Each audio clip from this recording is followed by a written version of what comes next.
not something to play around with. Take it as a joke, or don't take care of yourself, because it will kill you.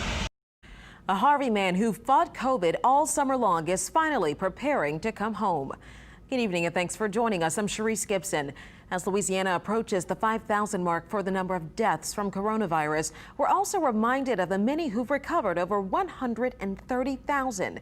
And tonight, a woman tells us the virus took a lot out of her husband, but he's alive and fighting hard to recover from a disease that wreaked havoc on his body. Paul Murphy has this Labor Day survivor story. On this Labor Day, there were no backyard barbecues or weekend getaways for Birdy Lara and her family.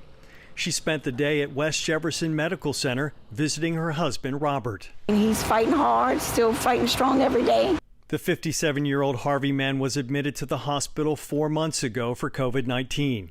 He spent 85 days on a ventilator and about 4 weeks in a medically induced coma battling the disease. His wife is a respiratory therapist who treated COVID patients before her husband got sick. No one knows why it chose him and to do havoc. His left lung is basically destroyed. He will need a lung transplant. Robert Lara is now awake and learning how to walk, eat, and use his hands again. We had a brief FaceTime conversation with him about the virus that nearly killed him. I'm going to be okay. I know I am, because I'm not going to give up. I can't give up on myself. Lara had a warning for people who still don't take the coronavirus seriously. This disease is nothing to play around with. It will hurt you in many ways. Robert Lara is now expected to leave West Jefferson Hospital this week in an ambulance, but he says the most important thing is that he's going home, where he no doubt faces a long road to recovery. I am scared. Don't get me wrong. I'm terrified. But I gotta live.